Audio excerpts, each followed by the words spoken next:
పుణ్యమార్జు కోర్టులో ముద్దాయిలుగా నిలబడాల్సి వచ్చిందని ఆనందయ్య మందు విషయాల్లో అక్రమ కేసు పెట్టారని ఎమ్మెల్యే సోమిరెడ్డి చంద్రమోహన్ రెడ్డి అన్నారు. జగన్ ప్రభుత్వ హయాంలో ఎమ్మెల్యే సోమిరెడ్డిపై అక్రమ కేసు వాయిదాకి సోమిరెడ్డి రైల్వే కోర్టులో హాజరయ్యారు. ఈ సందర్భంగా ఆయన మాట్లాడుతూ కాకాని ఏదేదో మాట్లాడుతున్నాడని, నాకు కోట్లు ఆస్తులున్నాయని ఆరోపణలు చేశాడన్నారు. మలేషియాలో కోట్ల ఆస్తులున్నాయని అన్నారు. అవి ఎక్కడో చూపమంటే మాత్రం చూపమని ఆరోపించారు. జగనన్న ఇళ్ల స్థలాల కోసం సేకరించిన భూముల్లో నువ్వు ఎంత దోపిడీ చేశావో అందరికీ తెలుసని ఆరోపించారు.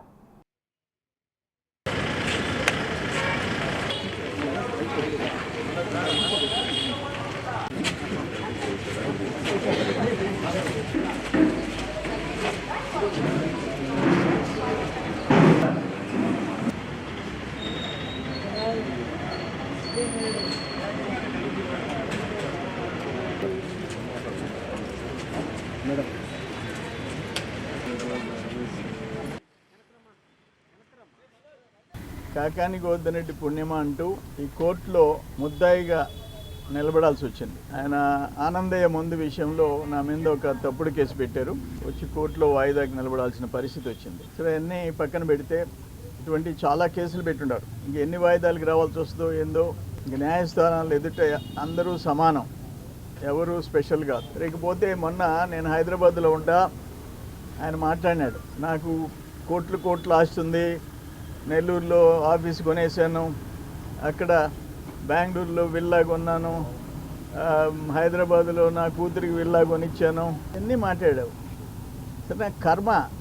ఇప్పటికి నాకు ఆ సింగపూరు, మలేషియా, హాంకాంగ్లో 1000 కోట్లు ఏడున్నాయో చూపివు. ఇప్పుడు 2016లో చెప్పినావు. ఇంచుమించు 9 ఏళ్ళు అయిపోయింది. అది ఎక్కడుందో చూపివయ్యా అంటే చూపివు. ఇంకొక 400-500 కోట్లు చెప్పావు, అవి చూపించవు. నా అల్లుడికి నేను కొనిబడలే. 60 ఏళ్ల నుంచి వాళ్ళ తాత contractor, Srisailam contractor, SHAR contractor, వాళ్ళ ఫాదర్ కాంట్రాక్టర్, ఇప్పుడు నా అల్లుడి కాంట్రాక్టర్. చాలా రాష్ట్రాల్లో వాళ్ళ కాంట్రాక్టర్స్. వాళ్ళు నన్ను ఆదుకుంటారు, నా కొడుకుని, నన్ను. పచ్చబద్ద నేను స్ట్రైట్గా నిన్ను ఒకటి అడుగుతుండా. మార్చి 16 ఎలక్షన్ కమిషన్ షెడ్యూల్ అనౌన్స్ చేస్తుంది. ఆ సంగతి 15 తెలుసు. మార్చి 15 రేపు సెంట్రల్ ఎలక్షన్ కమిషన్ 16వ తేదీ ఎన్నికల షెడ్యూల్ అనౌన్స్ చేస్తుంది.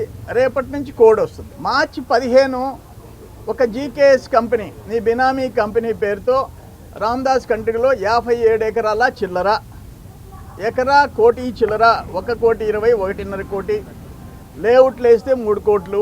అర్ధరాత్రి జీవో, అర్ధరాత్రి గవర్నమెంట్ నుంచి నీ అల్లుడి కోసం జీకేఎస్ కంపెనీకి జీవో, దానికి నీ అల్లుడికి సంబంధం లే. జీవో వచ్చిన తర్వాత మిడ్ నైట్ ఆయన సీఈఓ, నీ అల్లుడు సీఈఓ. ఆ తర్వాత అదే రోజు రాత్రి జెడ్ఎంఐఏసి నెల్లూరులో మీకు అది ఆ ప్రొసీడింగ్స్ ఇచ్చేయటం. ఎప్పుడు అంతా మార్చి 15 అర్ధరాత్రి. దానికి ఏం మాట్లాడతావు నువ్వు? 15 లక్షల లెక్కన కొట్టేసావు. ఎంత వాల్యూ? నువ్వు ఎకరా 15 ఇద్దరు రైతులకు కలిపి సగం చేసావు. దానికి ఏం మాట్లాడతావు? 2016లో 6 లక్షలకి మీ వాళ్ళు చెక్కుల మీద, వాళ్ళల్లో కొంతమంది తెలుగుదేశం ఉంటే ముఖం మీద కొట్టా. ఆ రైతులు నా దగ్గరికి వచ్చారు, అయ్యా వాళ్ళు చెప్తే అడ్వాన్సులు తీసుకున్నామని. మీకు బుద్ధి ఉందా, తెలివి ఉందా మీకు? అరే, నేను ఎప్పుడో 15 లక్షల రూపాయలు రాయించున్నాను. జానకి కలెక్టర్ చేత ఆ సాల్ట్ ల్యాండ్స్ 15 లక్షల కాంపెన్సేషన్ రాయించున్నాను. ఎప్పుడో 7,000 ఎకరాలకి 7,70,000 ఇప్పించున్నాను. పోర్టు, రిలయన్స్ వాటికి 6 లక్షలకి హైవే పక్కన, కృష్ణపట్నం రోడ్డు పక్కన ఎట్ట అడ్వాన్స్ తీసుకుంటారు అని చెప్పి వెనక్కి ఇచ్చేయమని చెప్పి పంపించా. తర్వాత 16 కదా, 17, 18, 19 నేను మంత్రిగా ఉన్నాను కదా, నేను కొట్టేయాలనుకుంటే కొట్టేయకూడదా? అటువంటి అలవాట్లు లేవయ్యా. వావులేటిపాడులో నీ దగ్గర ఫెన్సింగ్ పగలగొట్టి 4 ఎకరాల 20 సెంట్లు 7 మంది దళితులకు ఇప్పించానే. ఎంత? దాదాపు 25 కోట్లు. ఈరోజు ఆ పక్కన మొత్తం 10 ప్లాట్లు, డిటిపిసి లేఅవుట్ ప్లాట్లు, సివిల్ కేసులో మిమ్మల్ని ముద్దాయిగా చేసి కోర్టు చుట్టూ తిరుగుతున్నావు. నీకు సిగ్గు శరమ లేదు. అప్పుడు మళ్ళీ దాంట్లో 4 ఎకరాల 20 సెంట్లో మా మామ నా సతీమణికి ఇవ్వాల్సిన 80 సెంట్లు శ్మశానానికి కలిసిపోయింది. ఆ 80 సెంట్లు ఈ దళితుల పొలంలోంచి ఇప్పించని ఆర్డీఓని అందరినీ పంపించావు 23లో. అంటే శ్మశానానికి 80 సెంట్లు దళితులు ఇవ్వాలంట. ఈయన ఆస్తి పోతుందంట. గ్రేట్ తోడేరు రెడ్డి. అటువంటి బతుకులు మేము బతకలా. మా పెదనాయన జైలుకి పోయేసి వస్తే స్వాతంత్రం కోసం 5 ఎకరాలు ఇస్తే ఇప్పుడు ఒక పెద్ద కాలనీ, ఎకరా 2-3 కోట్లు. అల్లీపురంలో హై స్కూల్ మా నాయన పేరుతో 2.5 ఎకరా కొనిచ్చా, ఈరోజు 6-7 కోట్లు. అక్కడ అరెకరా పిహెచ్సి ప్రైమరీ హెల్త్ సెంటర్ హాస్పిటల్కి ఇచ్చాం, అదే రేటు. అక్కడ నవలాకల్ గార్డెన్స్లో హై స్కూల్ 2 డివిజన్ 3వ డివిజన్లో 2 హై స్కూల్స్ స్థలాలు మావి. అక్కడ ఉండే హాస్పిటల్ స్థలం మాది. అక్కడ 5 ఎకరాల కాలనీ మా కుటుంబంది.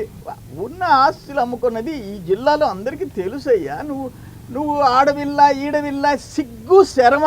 అసలు ఆ బ్లడ్ టెస్ట్ చేయించుకోవయ్యా. నీ నోటికుండా నిజం వచ్చేదానికి ఏదైనా మందులు వాడు. అప్పుడు 1000 కోట్లు అంటివి, ఎక్కడుండాయో చూపించకపోతేవి. సుప్రీంకోర్టుకి పోయి బెయిల్ తెచ్చుకొని సిగ్గు లేకుండా రోజు నా మీద ఆరోపణలు, నా కుటుంబం మీద ఆరోపణలు చేస్తుంటివి. ఏం చెప్పాలా? నేను ఒక్క మాట అడుగుతుండా, నీ కుమార్తె వాళ్ళు బాగుండాలని కోరుకుంటాను. నువ్వు మాట్లాడుతున్నావు కాబట్టి మాట్లాడు. 2019లో సర్వేపల్లికి నీకు డమ్మీగా నామినేషన్ వేసింది, 2024లో నామినేషన్ వేసింది డమ్మీగా. 19 ఆస్తులు 24 ఆస్తులు.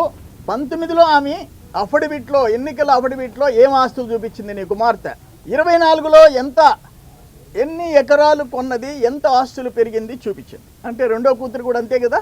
నీ కూతుర్లు మాత్రం 100 ఎకరాలు కొనుక్కోవాలా, ఆస్తులు పెంచుకోవాలా. అర్ధరాత్రి 57 ఎకరాలు నీ అల్లుడు ఒక బినామీ కంపెనీకి జీవో ఇచ్చిన తర్వాత ఆయన సీఈఓ అయిపోవాలా, ఆయన 9 కోట్లు ఆయన అకౌంట్లోంచి ట్రాన్స్ఫర్ చేయాలా. మేము మాత్రం ఒకవేళ నెల్లూరులో ఆఫీస్ కొనుక్కుంటే పాపమా? ఒక సినిమా హాల్ అమ్ముకున్నోళ్ళమే, ఒక పవర్ ప్రాజెక్ట్ అమ్ముకున్నోళ్ళమే, సిటీలో ఉండే పొలాలు, మా తాతలు ఇచ్చిపోయిన పొలాలు అమ్ముకున్నోళ్ళమే. ఎంత ఆస్తులు మాకు. నువ్వు నన్ను నా కుటుంబాన్ని గురించి మాట్లాడతావా? మాట్లాడితే ఎప్పుడంటే అప్పుడు ఇదే పనే. నీక సిగ్గుండబడలే? ఇటువంటి వ్యక్తులు ఈరోజు మమ్మల్ని ముద్దాయిలు చేసి ఎన్ని కేసుల్లో ఉండానో నాకే తెలియదు, ఎన్ని వాయిదాలు తిరగాలో నాకే తెలియదు. సిగ్గు శరమ ఉండాలా అది.